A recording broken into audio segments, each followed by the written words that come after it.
Oh. See how deep that is? Wink, wink.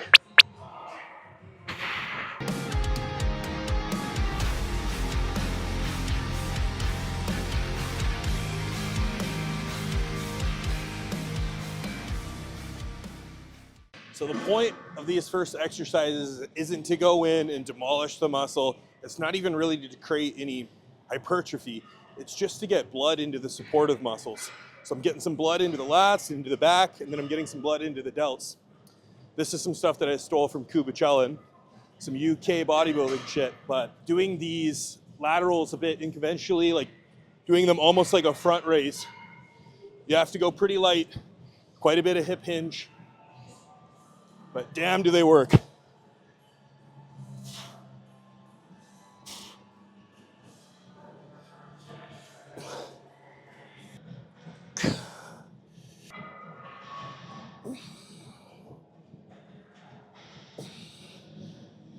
Okay, next exercise, let's get into a chest fly, get some blood into the pecs. I'm gonna start pretty light, working on just filling them up, staying nice and controlled.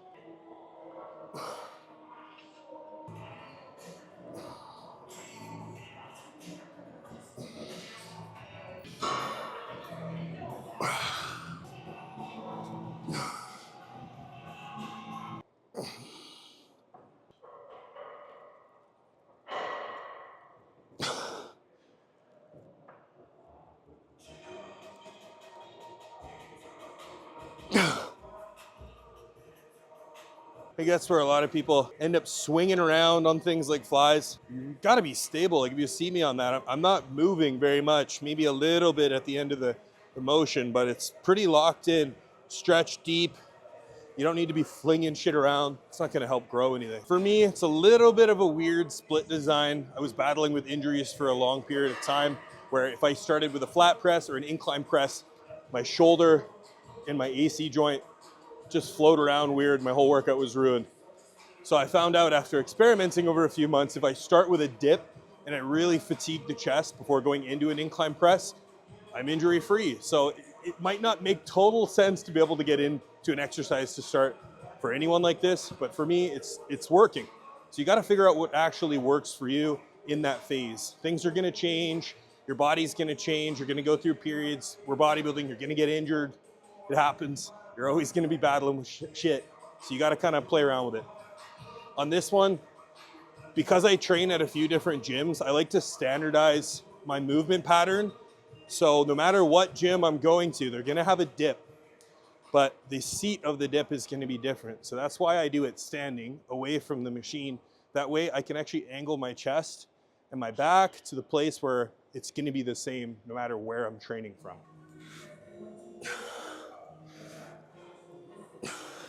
The only thing to keep in mind when doing a standing dip like this is you kind of need something to push yourself on. Usually it's a little bit more stable. The Pilates stuff I find, even though it's expensive and nice and movement pattern works on it, a lot of times their stuff is kind of wiggly. So you just got to find your spot. For me, I like to stagger my stance a little bit. Another one.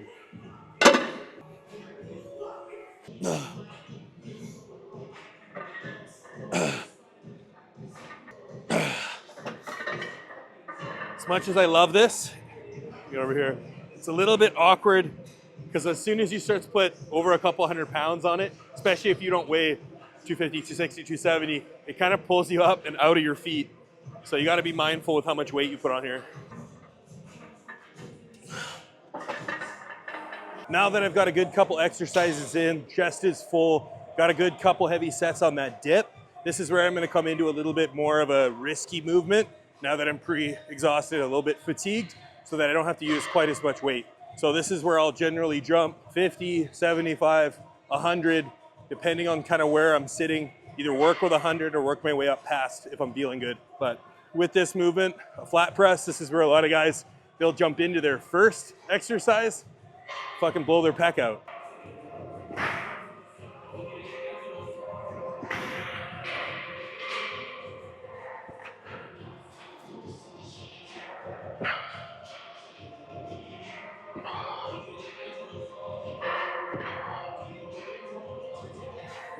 So if you look at the way that I was actually pressing those, I'm doing, once again, trying to make the exercise as hard as possible so I don't have to work my way up all the way up the rack, staying a little bit safer.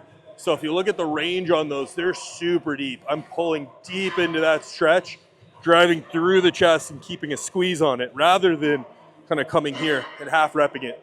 Big stretch, big squeeze, less risk.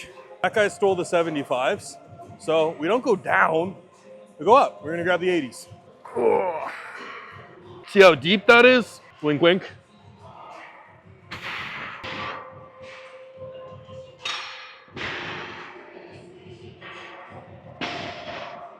Kind of doing the same sequence of training throughout the whole workout here.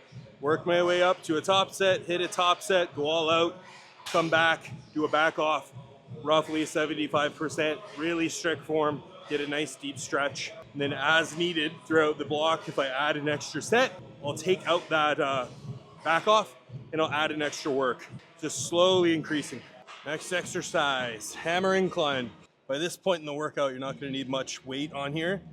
Something that if you see there, I slid down a little bit. It's gonna get a little bit more chest rather than here. We're gonna be getting a little bit more delt. So I like to just separate myself there a little bit, get to a point where I can get a big stretch on the chest, and then we're driving through.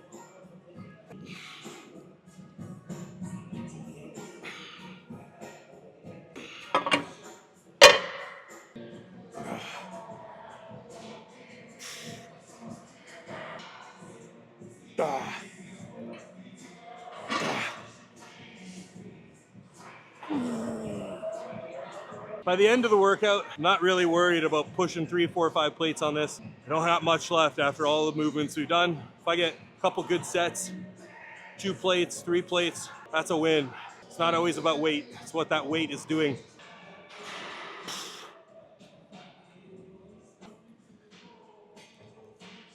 Oh. Finish off the chest. I'm gonna get one really good set of a pec deck fly here. You can see that I'm gonna keep my chest up pretty strong. I'm gonna put the weight primarily through the bottom half of my hand. I'm gonna keep my hands parallel with the shoulder here. I'm really gonna work a deep stretch. Keep my shoulders pulled back, chest up, just fry the chest. By the end of the workout, you shouldn't need much. If you think you need 5 extra sets of flies, by the end of your workout, you didn't train hard enough. Less is more.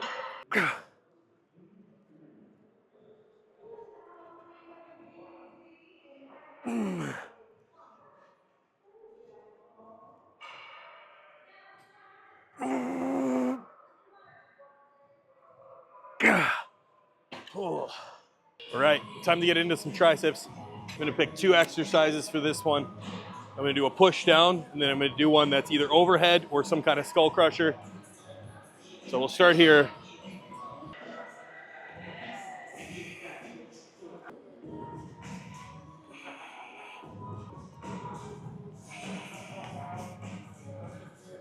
Stack that thing.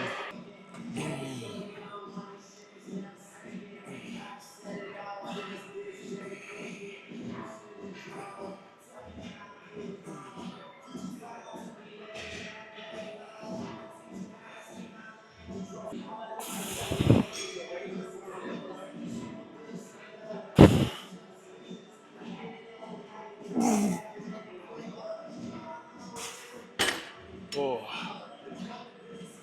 Do one more of those. My chest feels very full. By the end of the workout, you don't need to be doing an extra 30 sets of triceps. You gotta remember how much actually activation that tricep's getting every time we're pressing. We did a dip, did a flat press, did an incline press. They're getting lots of work.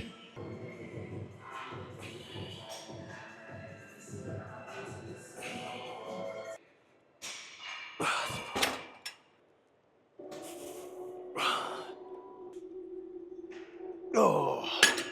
Machines like this are why you train at private gyms and not commercial gyms. They just pick out random cool pieces of equipment that end up being my favorite instead of trying to match everything. Like if you look around this gym, half the shit doesn't match, but it's for a reason. It's because it's really good kit. I think Ditto was saying he picked this up for like a couple $100. He's like, I don't even know where to put it when I'm buying it. I'm like, damn right.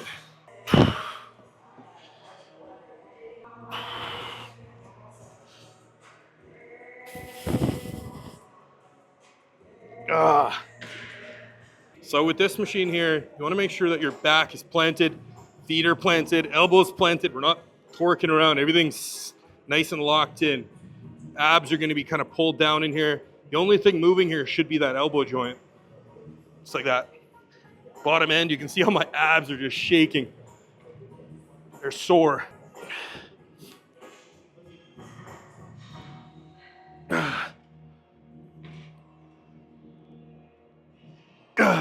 So for me, I have a separate shoulder and arm day later in the week. If this was going to be your only push day, you would have to add in a little bit more triceps, just something either overhead or something in extension behind the body, just to get the other head of the tricep activated.